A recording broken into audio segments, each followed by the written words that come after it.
Assalamualaikum warahmatullahi wabarakatuh. Kembali lagi di channel Berita Mistis. Untuk kisah kali ini masih melanjutkan dari kisah yang sebelumnya, yaitu sebuah kisah yang ditulis oleh akun Twitter yang bernama @banyubiru. Dan untuk kisahnya yaitu sebuah kisah yang berjudul Janur Kuning. Sebelum kita masuk ke ceritanya, tekan dulu tombol like video ini dan jangan lupa tekan juga tombol subscribe channel ini dan nyalakan juga lonceng notifikasinya agar tidak ketinggalan cerita-cerita baru dari channel ini. Dan bagi teman-teman yang ingin membaca langsung ceritanya, nanti silakan saja kunjungi linknya yang nanti akan saya sertakan di kolom deskripsi. Dan seperti apa untuk kisah kali ini? Langsung saja kita simak berikut ini.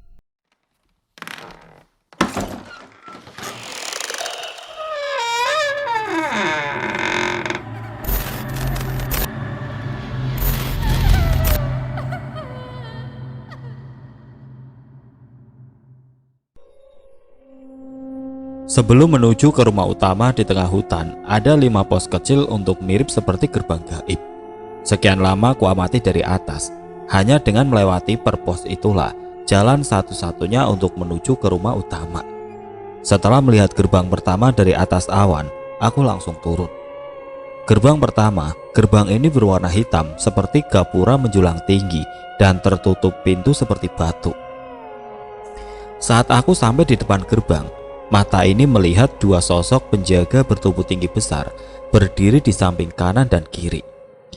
Mereka bertubuh manusia memakai baju layaknya seperti di dunia nyata, tapi kepalanya berwarna hitam, sedangkan bentuknya persis seperti kepala kuda. Sesuai arahan Ki Bagus, aku mulai berjalan pelan mendekati mereka untuk bertemu tukang teluhnya. Meski perasaan sedikit takut, tapi kaki ini tetap berjalan dan mendekat. "Mau apa kau kesini manusia?" tanya siluman dengan bibir kuda yang moncong ke depan. Bang, aku hanya ingin bertemu pimpinan kalian," jawabku pada mereka. "Hadapi dulu kami kalau bisa," jawabnya mulai marah. Mereka berdua tanpa senjata mulai berjalan kepadaku. Salah satu dari mereka tanpa aba-aba langsung memukul ke arahku dan membanting tubuhku. Padahal niatku cuma ingin bertemu dan berbicara baik-baik sama pimpinannya, malah dihajar. Dengan cepat dan sedikit emosi, aku langsung berdiri membalas pukulan mereka. Tubuh halus ini melawan satu persatu siluman ini. Keadaan langsung berbalik. Ganti aku yang menghajar mereka tanpa ampun sampai tersungkur di tanah. Saat mereka sudah tidak berdaya lagi, 2 siluman ini langsung kubakar mati, daripada repot sendiri di kemudian hari. Selesai di gerbang pertama, aku sudah menang. Pintu gerbang seperti batu itu terbuka menyamping dengan sendirinya. Selanjutnya kakiku berjalan merangsek masuk di gerbang kedua. Sampai di gerbang kedua, ternyata di situ ada penjaganya lagi. Kali ini sosoknya ada 2 sosok bertubuh manusia berkepala babi. Mereka duduk di depan gerbang, sedang tangannya masing-masing membawa sebilah pedang. Dengan sikapnya dan gerak-geriknya, sepertinya mereka sudah tahu akan kedatanganku. Mereka berdua langsung berdiri maju ke arahku, tanpa ada pembicaraan. Aku yang sudah berdiri di hadapan mereka langsung dikeroyok tanpa ampun. Setelah bertarung sekian lama dengan susah payah menghindari sabetan pedang dari mereka, ternyata aku kalah. Untungnya tubuh halus ini cuma dihajar saja tanpa ampun, tanpa ada tebasan yang mengenaiku. Saat aku merasa kalah dan sudah tidak berdaya, dengan cepat aku kabur kembali ke rumah Harun. Dengan cepat pula tubuh halus yang sudah sakit ini melesat cepat kembali ke jasad kasar. Fus. Saat sampai di kamar, tubuh halus ini memasuki tubuh kasar dengan cepat, dan tubuh kasar ini langsung tersungkur, ikut merasakan sakit dan tidak berdaya. Jo, kamu gak apa-apa?" tanya Harun, serta kedua tangannya dengan cepat mengangkat dan membaringkan tubuhku di kasur kamarnya. "Aku kalah, Run. Sakit semua rasanya tubuh ini," jawabku pelan menahan sakit di semua badan ini. Saat itu juga kulihat seluruh tubuh kasar ini mulai lebam dan memar membiru, serta kepalaku rasanya sangat berat, pusing dan sakit. Aku yang sudah terbaring di kamar Harun tergeletak tidak berdaya dengan posisi setengah melingkar menahan sakit kepala. sedang Harun dengan cepat mengambilkan air minum. Selesai itu, aku perintahkan Harun untuk menghubungi Ki Bagus dengan HP-ku yang sudah berada di meja kamar. "Halo Ki," sapa Harun yang sedang menelpon di samping tempat tidurku dengan panik. "Iya Jo, gimana?" jawab Ki Bagus. "Ini Harun Ki, Jojo badannya memar semua dan tidak bisa bangun," jawab Harun yang tambah panik. "Tenang dulu Run, coba kau kasihkan teleponnya ke Mas Jojo dulu," pinta Ki Bagus dengan tenang. "Mas Jo, kenapa kamu?" tanya singkat Ki Bagus tanpa rasa kaget sama sekali. "Saya habis diajar Ki sama penjaga di gerbang kedua," jawabku sedikit merintih. "Sabar Mas Jo, tunggu Aki besok sampai di situ ya. Kalau kamu masih sakit, biar besok Harun saja yang jemput Aki," perintahnya dengan santai seakan tahu kondisiku biasa saja. "Ya sudah, sekarang kamu istirahat saja di situ sambil baca doa seperti biasanya ya," perintahnya lagi yang tenang. "Baik Ki," jawabku singkat. Setelah sambungan telepon terputus, langsung kubaringkan kembali tubuh ini untuk istirahat karena masih menahan sakit di sekujur tubuh. Siang itu, Harun tetap setia menunggui aku di kamarnya. Sesekali keluarga Harun dan Deno bergantian menjengukku ke kamar untuk melihat dan memastikan kondisiku yang sakit. Harun juga meyakinkan kedua keluarga ini bahwa kondisiku akan segera membaik, karena Harun juga membacakan doa untuk kesembuhanku. Esok hari, janji Ki Bagus datang. Sekitar jam 2 siang, ia SMS ke nomor HP-nya Harun. Isinya meminta untuk menjemput Ki Bagus di bandara 2 jam lagi. Harun bersama ayahnya serta Deno berangkat duluan untuk menjemput Ki Bagus. Selang beberapa jam, akhirnya beliau sudah sampai juga di rumah Harun. Dasar Ki Bagus, orangnya yang santai dan tenang serta suka bercanda. Ia datang tidak langsung menghampiriku, tapi malah bercanda dulu di ruang tamu. Sekian puluh menit kemudian, ia baru menghampiriku di kamar. "Mas Jo, bangun," ucap Ki Bagus yang sudah duduk di sampingku. Aki," jawabku singkat pura-pura tidak tahu kedatangannya. "Masih sakit Mas?" tanyanya dengan senyum. "Ya masih Ki, ini saja dari kemarin belum bisa bangun," jawabku sedih.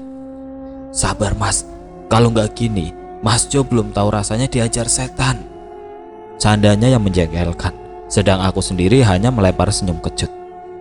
Setelah itu ia minta kepada Harun untuk menyediakan 1 gelas air putih. Kemudian Ki Bagus langsung memberikan mantra pada air itu serta melaburi tubuhku dengan airnya. Terakhir, sisa air itu diminumkan kepadaku. Setelah itu aku pun kembali istirahat di kamar Harun, sedang Ki Bagus kembali keluar menuju teras. Suasana teras yang asri dan sejuk membuat Aki ingin bersantai dulu untuk melepas lelah setelah perjalanan jauh. Saat di teras, ia langsung dikerumuni oleh keluarga Harun dan Deno. Mereka sangat senang dan sangat berterima kasih atas kepedulian serta kedatangannya. Dua keluarga ini saling gantian bercerita tentang apa yang dialami keluarga Deno, tapi dengan bahasa canda tawa.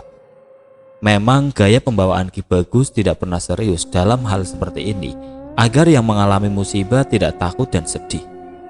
Pembawaannya Ki Bagus seperti berdongeng lucu untuk menghibur mereka. Sekitar jam 7 malam aku terbangun.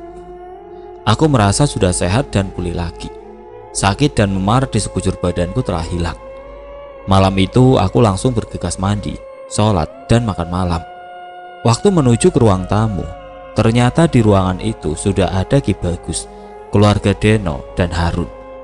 Kelihatannya mereka habis merencanakan sesuatu. Saat itu Harun mulai siap dan mereka mau berangkat. Tapi Ki Bagus mendekat kepadaku dan bertanya, "Sudah sehat Mas Jo?" tanya Ki Bagus. "Sudah Ki," jawabku pelan. "Mau ikut ke rumah Deno?" tawarnya sambil menggodaku. "Ya mau Ki," jawabku singkat. "Kalau begitu, bawakan janur kemarin yang Aki suruh sisakan buat Aki," perintahnya. "Iya Ki," jawabku serta langkahku kembali ke kamar Harun untuk mengambil janur kuning yang kemarin kusimpan. Setelah itu, aku, Harun, Deno, Pak Wijaya, Niko, dan Ki Bagus berangkat dengan membawa mobil menuju ke rumah Deno di lembah. Waktu di perjalanan diceritakan kondisi rumah Deno saat aku pertama datang kepada Ki Bagus. Terakhir aku ke sana hampir roboh rumah Deno ini dan banyak penunggunya yang jahat di dapur, kamar orang tua Deno, serta di ruang tamu. Mendengar penjelasanku, Ki Bagus hanya diam saja tanpa ada sesuatu yang keluar dari mulut. Seakan-akan ia tahu apa yang terjadi. Setelah menempuh perjalanan yang cukup lama, akhirnya kami sampai di rumah Deno. Kabut tebal sudah menyelimuti rumahnya. Malam itu rumah Deno gelap tanpa ada satupun cahaya lampu menerangi di rumahnya. Hanya beberapa hari saja rumah yang sudah mau roboh itu tidak ditempati. Rasanya sangat menakutkan. Pak Wijaya yang sangat mengenal betul rumahnya melangkah masuk terlebih dahulu ke rumah tanpa rasa takut. Ia masuk ke dalam untuk menghidupkan mulai lampu teras dan selanjutnya seluruh lampu di dalam rumah. Tapi malam itu rumah Deno tetap berbau busuk seperti saat aku pertama datang kemari. Bau ini membuat rumah semakin ngeri ketika malam datang. Sekian menit setelah lampu menyala, semua langsung berkumpul di ruang tamu. Sementara Deno dan ayahnya merapikan dan membersihkan rumahnya sebentar. Setelah itu mereka mengambil sedikit pakaian yang nanti akan dibawa ke rumah Harun. "Ayo, kita lihat semua yang ada di sudut kebun rumah ini," pinta Ki Bagus. Sesampainya di pojok kanan rumah Deno, kami terhenti. Sorot lampu senter dan lampu petromak terhenti di atas gundukan kecil seperti markas rayap. "Pak Wijaya, tolong ambil cangkul dan kain kafannya," perintah Ki Bagus lagi. Dengan cepat Pak Wijaya ke gudang yang berada di belakang, sedangkan Deno pergi ke mobil untuk mengambil kain kafan. Selang beberapa detik, mereka telah kembali lagi bersama kami. "Tolong gali di sini," perintah Ki Bagus sambil menunjukkan dengan senter yang sudah di tangannya. Pak Wijaya mulai menggali tanah, sedang aku sama Harun melihat dan menyinari tanah itu dengan lampu petromak. Saat cangkul sudah menggali di kedalaman sekitar 30 cm, terlihat ada beberapa tulang. Aku sendiri tidak tahu jenis tulang apa, yang jelas itu lumayan besar. "Den, masukkan dan bungkus tulang-tulangnya ke kain kafan semua," pinta Ki Bagus. Deno dengan cepat memasukkan tulang-tulang itu ke dalam kain kafan yang sudah disiapkan. Kemudian kami berempat bergegas menuju ke halaman depan sebelah kiri, melanjutkan menggali lagi. Tanahnya sedikit keras sehingga Pak Wijaya agak kesulitan menggalinya. Butir-butir keringat mulai membasahi keningnya, tapi beliau terus menggali sampai menemukan beberapa tulang lagi. Dengan sigap Deno mengambil dan memasukkannya ke dalam kain kafan. Setelah itu kami lanjutkan di dua lokasi yang berada di sudut kanan dan kiri di belakang rumah. Setelah semua tulang belulang itu terkumpul, kami lalu menguburkannya lagi di samping rumah secara layak serta mendoakannya. Di belakang rumah yang masih gelap, tiba-tiba mulai terdengar samar-samar tangisan seorang wanita dari arah dapur. Kami hanya saling pandang sambil terus mendengar tangisan itu. Tangisan dari seorang wanita yang sangat tersakiti dan memendam kepedihan yang mendalam. Suara tangisan yang melengking itu sangat menyayat hati para pendengarnya. Tanpa menghiraukan suara tersebut, Ki Bagus hanya memerintahkan kami untuk kembali ke ruang tamu. Tanpa berpikir panjang, kami langsung menuju ke ruang tamu. Dengan cepat ruang tamu Deno sudah terisi dengan kehadiran kami, karena rasa takut pada kami sudah menyelimuti. Ki Bagus langsung duduk di kursi sendirian, sedangkan aku disuruh duduk di sampingnya. Semua dalam keadaan hening dan takut seketika, tapi tidak bagi Ki Bagus. Kret, brak. Bantingan suara jendela dari dalam, jendela dari kamar ayah Deno. "Astagfirullah," ucap spontan dan jingkatan kecil tubuh kami semua di ruang tamu. Semua mata saling berpandangan, ikut merasakan kengerian rumah Deno. Hawa dingin semakin membuat suasana semakin mencekam. Suara tangisan perempuan dari dapur pun masih terdengar jelas. Tapi suasana itu tidak berlaku bagi Ki Bagus. Ia benar-benar tidak menghiraukan keadaan suara-suara di rumah Deno. Dalam hening yang mulai terpecahkan oleh suara Ki Bagus, beliau berpesan kepada Harun dan Pak Wijaya. "Pak Wijaya, Mas Harun, tolong jaga kami saat saya dan Jojo duduk diam di sini." Kalaupun ada suara-suara dari luar dan dalam, jangan dihiraukan. Pokoknya tetap tenang dan jaga saja kami. Tapi kalau rumah Pak Wijaya bergoncang kuat, bawa segera tubuh kami segera keluar dari rumah ini. Perintah serius Ki Bagus. Pak Wijaya dan Mas Harun hanya menganggukkan kepala bersamaan. Kemudian mereka berdua mulai mendekat pada tubuh kami dan bersiap siaga. Setelah itu, aku dan Ki Bagus sama-sama memejamkan mata. Tapi Ki Bagus memegang tangan kananku terlebih dahulu. Saat mata terpejam dan konsentrasi, tubuh halus mulai keluar perlahan. Saat aku sudah berada di depan jasad kasarku, ternyata Ki Bagus sudah berdiri siap dengan tubuh halusnya. Tidak lupa di tangan kanannya membawa seutas janur kuning. Kami berdua yang sudah berdiri di ruang tamu sejenak melirik tubuh kasar kami masing-masing. Dan selanjutnya dengan cepat kami melesat ke hutan di balik bukit kemarin. Setelah sekian detik, aku sudah sampai di gerbang pertama. Kami berdua terdiam sejenak, lalu Ki Bagus berkata, "Mas Jo, ikuti saja Aki dari belakang." Perintahnya dengan menoleh sedikit ke arahku. "Iya Ki," jawabku yang langsung mundur dan mulai berdiri di belakangnya. Kami mulai berjalan dari gerbang pertama, tapi yang kulihat, gerbang pertama sudah tidak ada penjaganya. Kami langsung melanjutkan menuju ke gerbang kedua. Ternyata penjaga yang kemarin sudah berdiri tegap dan siap membantai kami. Dengan pedang besar berkilauan di tangannya, membuat kedua penjaga itu menjadi semakin menyeramkan. Mata merahnya melotot menatap kami. Kemudian, "Masih berani kau kesini lagi manusia? Apa kau ingin mati malam ini?" bentaknya keras. "Tidak akan kubiarkan kau malam ini kabur," teriak siluman kepala babi. Aku hanya diam 1000 bahasa dan tetap berada di belakang Ki Bagus. Sejenak terlintas bagaimana kedua penjaga itu menghajarku sampai babak belur tanpa ampun. Sebenarnya rasa takut masih menyelimutiku karena habis dikalahkan oleh siluman kepala babi itu kemarin. Tapi aku tetap berusaha untuk tetap tegar dan berharap Ki Bagus tidak kalah seperti aku kemarin. Ki Bagus tetap berdiri terdiam tanpa menghiraukan ancaman siluman babi penjaga gerbang. Suasana seketika hening. Kedua siluman babi pun terdiam seakan tidak mampu untuk berkata-kata lagi. Ki Bagus mulai membuka matanya dan mengarahkan tatapan tajam ke arah kedua siluman babi itu. Pancaran energi dahsyat mulai memancar dari tubuh Ki Bagus. Tanpa berbicara lagi, Ki Bagus langsung mengeluarkan janur kuningnya.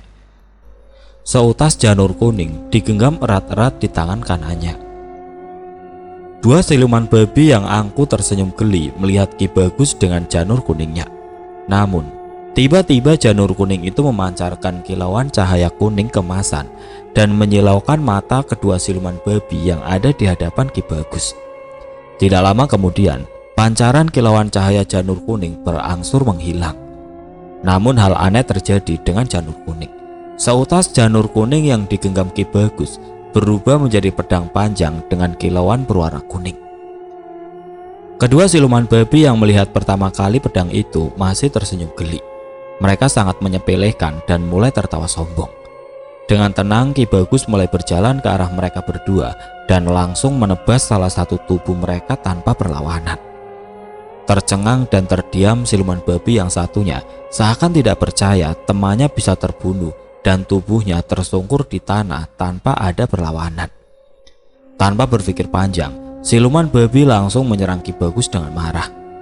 Tapi dengan tenang, Ki Bagus menghindar sedikit dari amukan pedang siluman babi. Amarah siluman babi membuncah dan tidak bisa dibendung lagi. Bertubi-tubi pedang dihujamkan ke arah Ki Bagus. Namun dengan sedikit gerakan, Ki Bagus menghindar dari ancaman tersebut. Aku hanya bisa terdiam melihat pertarungan Ki Bagus melawan siluman babi. Tidak lama kemudian, Ki Bagus langsung membalas dengan menebas kepala siluman babi tanpa pertahanan. Ternyata, janur kuning itu dengan mudah membelah dan membakar tubuh siluman babi sampai habis. Kekalahan mereka membuat pintu gerbang kedua ini terbuka ke samping kanan. Kami berjalan tenang menuju gerbang ketiga. Sekian detik kami sampai di gerbang ketiga. Di sini gerbang semakin besar dan sudah ada 4 manusia berkepala buaya dengan muka beringas dan menyeramkan. Mereka berdiri tegap di depan gerbang dan siap menyambut kami dengan senjatanya. Siluman buaya ini membawa tombak panjang dan runcing sebagai senjata andalannya. Salah satu dari siluman buaya itu berteriak dan menghardik kami. Ki Bagus yang berjalan di depanku diam 1000 bahasa dan terus melangkah mendekati mereka. Langkah pasti tanpa mengenal rasa takut, dengan sebilah pedang panjang yang memancarkan kilau kuning kemasan di tangan kanannya. Tanpa menunggu lama, Ki Bagus langsung menyerang keempat siluman buaya yang sudah siap di depan gerbang. Perkelahian seru pun terjadi. Kilauan sabetan pedang dan gemericing tombak saling bersautan. Satu persatu siluman buaya itu ditumbangkan tanpa ada perlawanan yang berarti. Akhirnya Ki Bagus berhasil membantai tubuh mereka semua dengan janur kuning di tangan. Sungguh heran dalam hatiku. Para siluman itu seakan lemah dan tidak berdaya terkena sabetan pusaka janur kuning. Tubuh mereka hancur dan terbakar seperti siluman babi di gerbang kedua. Sempat kulihat sisa terbakarnya para siluman itu seperti awan gelap. Secara perlahan pintu gerbang ketiga itu pun terbuka dengan sendirinya. Sepertinya para siluman penjaga berperan sebagai kunci dari pintu gerbang ini. Kami pun melanjutkan perjalanan kembali menuju gerbang keempat. Dalam perjalanan ke gerbang keempat, aku hanya diam dan tidak berbicara sedikit pun. Aku juga tetap berjalan di belakang Ki Bagus sambil anganku bergentayangan mengingat aksi Ki Bagus dengan janur kuningnya. Kami terus berjalan mendekati gerbang keempat. Kemudian langkah kami terhenti sekitar beberapa meter di depan gerbang keempat. Ki Bagus terdiam dan tetap berdiri tegap di depan gerbang dengan masih menggenggam janur kuning di tangan kanannya. Tampak sekelebat cahaya muncul di depan gerbang tanpa tahu asalnya. Sekejap muncul puluhan siluman penjaga dari gerbang keempat berbaris membentuk pagar betis melindungi gerbangnya. Para penjaga ini tubuhnya menyerupai manusia tapi berkepala ular. Dengan kulit bersisik dibalut baju perang dari besi, berdiri tegap menatap kami dengan penuh amarah. Mereka lagi-lagi menyambut kami dengan tertawa sombong. Seakan mereka mau menguliti kami dengan tombak andalannya. Tombak panjang dengan mata tombak berkilauan. Sedang Ki Bagus yang dari tadi sudah geram melihat perlakuan dari siluman-siluman sebelumnya, tetap menahan diri dan tidak bersuara sedikit pun. Senyum Ki Bagus serta canda tawanya di kehidupan nyata menghilang saat menghadapi siluman-siluman penjaga tersebut. Aura energi amarah Ki Bagus mulai menyelimuti tubuhnya. Dengan wajah merah padam, Ki Bagus langsung menghampiri mereka. Tanpa basa-basi, Ki Bagus langsung mengempaskan sabetan pedang janur kuningnya ke arah siluman ular penjaga pintu gerbang. Pertarungan hebat pun tidak bisa dihindarkan lagi. Dengan membabi buta, Ki Bagus mulai menebaskan pedangnya ke segala penjuru dan darah para siluman melumuri pedangnya. Satu persatu siluman ular terjungkal ke tanah dan langsung terbakar. Ki Bagus harus bekerja keras menghabisi siluman ular ini karena jumlahnya yang cukup banyak. Sebilah janur kuning Ki Bagus seakan haus darah dan tidak ada satupun senjata siluman ular yang mampu menandinginya, karena memang itulah senjata yang dibawa Ki Bagus dari rumah Harun. Akhirnya semua siluman itu kembali terbakar seperti siluman-siluman yang sebelumnya. Ki Bagus tetap berdiri tegap melihat semua musuhnya terbakar habis. Terlihat jelas tetesan keringat menyelimuti tubuh Ki Bagus dan lelah tidak bisa disembunyikan dari wajahnya. Saat penjaga berkepala ular itu mati, gerbang keempat pun terbuka dengan sendirinya seperti gerbang-gerbang sebelumnya. Memang musnahnya para siluman ini menjadi kunci dari gerbang-gerbang yang aku lewati. Aku dan Ki Bagus segera melanjutkan perjalanan. Aku menuju gerbang selanjutnya, yaitu gerbang kelima. Mulutku masih terdiam sampai sekarang. Tidak satupun kata yang berani aku keluarkan, meskipun sekedar bertanya kepada Ki Bagus. Ki Bagus mempercepat langkahnya dengan wajah serius. Terlihat gerbang kelima semakin dekat. Aku tetap berjalan mengikuti Ki Bagus dan selalu berada di belakangnya. Kemudian Ki Bagus menghentikan langkahnya di depan gerbang kelima. Suasana lebih menyeramkan dari sebelumnya menyeruak di sekeliling gerbang.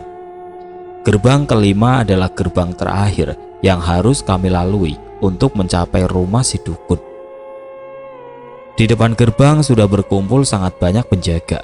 Jumlahnya hampir ratusan penjaga. Para penjaga gerbang kelima sangat menyeramkan. Mereka berwujud seperti manusia, tapi memiliki ukuran badan yang cukup besar. Mereka adalah raksasa atau buto yang berbadan besar, kekar, bertaring panjang dan tajam, bertanduk satu di kening dan berwarna-warni. Mereka berbaris rapi di depan gerbang. Baris pertama ditempati buto berwarna merah, baris kedua buto berwarna hijau, dan baris ketiga dan seterusnya buto berwarna hitam. Mereka membawa berbagai macam senjata yang sudah siap di tangan dan mengacungkannya kepada kami. Tubuh mereka tinggi kira-kira 10 meteran, serta besarnya mereka juga bermacam-macam. Tapi tiba-tiba dari kegelapan gerbang terakhir ini ada sosok makhluk seperti panglima perang berpakaian adat Jawa melesat dan duduk setengah jongkok di hadapan Ki Bagus. Gerakan para siluman yang sudah berbaris terhenti seketika itu juga. Makhluk yang berperawakan seperti panglima ini diikuti dua makhluk lagi seperti pengawal pribadinya dengan pakaian adat Jawa. Tapi pakaiannya tidak sama dengan yang pertama bersimpuh di depan Ki Bagus. Pakaian mereka cenderung lebih sederhana tanpa banyak aksesoris. Bentuk kaki mereka yang kiri ditekuk untuk duduk sedangkan kaki kanan berjongkok. Kedua telapak tangannya menempel jadi satu, terangkat sejajar dengan kepala, seperti seorang hamba menyembah kepada tuannya, dengan kepala sedikit tertunduk. "Siapa yang mengganggu Raden?" ucap pria berbadan tinggi besar, lengkap dengan pakaian khas keraton Jawa di depan Ki Bagus. "Oh, kamu. Sudah kembali saja. Saya bisa atasi sendiri masalah ini," terang Ki Bagus. "Tapi Raden, kalau saya kembali, bisa-bisa saya dihukum sama Prabu. Kalau Raden kenapa-napa," terang sosok panglima ini. "Tidak, nanti saya yang bilang. Kembalilah kalian," perintah Ki Bagus. Sosok makhluk yang baru aku lihat ini langsung berdiri dan berbalik arah. Ia menghadap mengarah pada pasukan yang di depan kami dengan tatapan penuh amarah. Sekian detik mereka langsung melesat lagi, hilang dalam kegelapan malam. Pasukan yang tadinya mau mengeroyok kami tiba-tiba perlahan mundur dan lari dengan sendirinya ke segala penjuru arah tanpa disuruh atau diminta. Mereka kabur dengan sendirinya tanpa bertarung. Pintu terakhir berwarna merah yang terlihat menjulang tinggi dan besar ini secara perlahan terbuka dengan sendirinya, bergeser ke kanan dan ke kiri. Langkah kami terus maju hingga markas utama. Dari kejauhan, rumah tukang telu mulai terlihat. Rumah dukun telu ini terbuat dari kayu, kusam dan agak reot. Berbentuk rumah panggung dengan bangunan teras di depannya. Terdapat potongan pohon sedang dengan patahan-patahan menyerupai tangga yang terletak tepat di depan teras. Di atas teras terdapat hiasan kepala kerbau dengan tanduk yang sangat besar. Pada tiang-tiang penyangga teras banyak tergantung kepala binatang yang diawetkan. Salah satunya adalah kepala harimau. Di sebelah kanan dan kiri rumah tumbuh pepohonan yang sangat rimbun dengan ranting yang tidak beraturan. Di depan rumah terdapat satu pohon kelapa menjulang tinggi ke atas. Di bawah rumah terdapat beberapa babi yang dipelihara dengan tubuh kotor dan menjijikkan. Tidak ada cahaya sedikit pun di luar. Hanya terlihat sedikit cahaya keluar dari celah kecil himpitan papan kayu rumah panggung ini. Kami berdua melangkah menuju rumah panggung itu. Tanpa permisi, dengan sangat hati-hati, kami menaiki tangga yang terbuat dari kayu utuh menuju ke teras. Ki Bagus tetap menaiki tangga terlebih dahulu. Setelah tiba di atas, aku pun mulai menaiki tangga. Suasana sangat sepi, hanya terdengar suara binatang hutan. Kami tetap melangkah pelan dan sesekali kepalaku memperhatikan kanan kiri rumah panggung ini. Ki Bagus mendekati pintu rumah itu dan membukanya pelan. Satu persatu kami melangkah masuk ke dalam rumah. Terlihat remang-remang berbagai macam tumbal tertata rapi di meja sang dukun. Mulai kepala hewan yang bermacam-macam, tempat perapian kemenyan, dan bunga-bunga berbagai rupa tertata apik di dalam wadah nampan bambu. Sedangkan alat telu dan pusakanya bergelantungan di dinding papan kayu sebelah kanan kiri. Sang dukun yang sudah bersiap dengan tubuh halusnya tegap berdiri di depan kami dan menyambut kedatangan kami dengan dada membusung penuh kesombongan. Sedang tubuh kasarnya hanya duduk bersila bersedekap dengan mata sudah terpejam. Ki Bagus melangkah maju menghampiri sang dukun. Namun aku tetap berdiri agak jauh dari mereka. "Apa mau kalian datang kemari?" tanya dukun telu yang memakai baju serba hitam dan celana hitam serta belangkon kain warna hitam. "Aku mau kau akhiri perbuatanmu sekarang juga," ucap Ki Bagus yang sudah berdiri di tengah ruang ritual dukun hitam ini. "Beraninya kau menyuruhku," bentak kasar sang dukun dengan tangan kanannya yang menunjuk ke arah kami. Memang dalam ruangan ini terasa sangat menyeramkan. Hanya diterangi cahaya remang-remang dari sebuah lampu tempel yang tergantung di sisi kanan tempat ritual. Dihiasi dengan cahaya bara api kecil yang berada di dalam tungku depan jasad kasar dukun telu ini. Dukun tua dengan bentuk tubuh sudah terlihat rentah dan berpenampilan kotor serta ditutupi baju lusuh. Dengan suara bentakannya itu pun langsung membuat ruang ritual ikut bergetar. Mata merah merona sekejap terbelalak dan menatap tajam ke arah Ki Bagus. "Saya ingin kita semua hidup damai, Pak. Jangan sakiti orang. Apapun masalahnya, kita bisa bicarakan baik-baik," jawab pelan Ki Bagus dan tenang. "Apa kau mau kubunuh sekalian di sini?" jawab dan tawa jumawa dukun telu. "Tidak, saya ingin mengajak Anda untuk mengakhiri penderitaan orang lain," pinta Ki Bagus. "Alah, jangan banyak omong," serga dukun telu yang langsung berlari ke arah Ki Bagus dengan menghunus kerisnya yang sudah di tangan siap menyerang. Saat Ki Bagus dengan sang dukun mulai berkelahi, secara perlahan langkah kakiku mundur sampai ke pintu masuk, mengambil jarak aman agar tidak terkena imbas dari pertarungan hebat itu.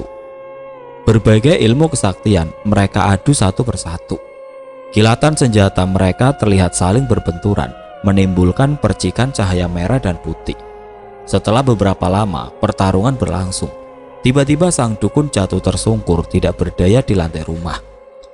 Sabetan janur kuning yang menyerupai kilat dengan cahaya kuning menghujam ke tubuh dukun tua rentah dengan cepat. Dalam kondisi tidak berdaya, sang dukun kembali jasad kasarnya yang duduk bersila di depan sesajen dan kepala berbagai hewan sebagai persembahannya. "Mas Jo, sekarang kau ambil semua boneka yang ada di ruangan ini, lepaskan semua ikatannya dan bakar sekalian," perintah Ki Bagus tanpa menoleh ke belakang.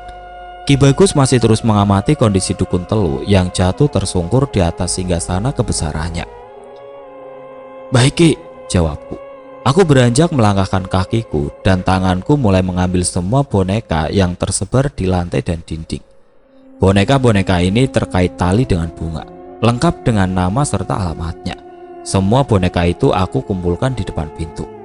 Selanjutnya aku mengambil sebilah pisau yang terselip di dinding rumah sang dukun. Dengan menggunakan pisau tersebut, aku mulai memutuskan tali yang melilit boneka-boneka telu satu persatu. Aku putus tali pengikat itu dengan sangat hati-hati dan aku pastikan semuanya telah terbebas dari lilitan tali itu. Beberapa menit setelah itu, aku langsung membakar semua boneka teluh di dalam ruangan dukun tanpa ragu. Ki Bagus hanya melirik sekilas ke arah boneka yang terbakar.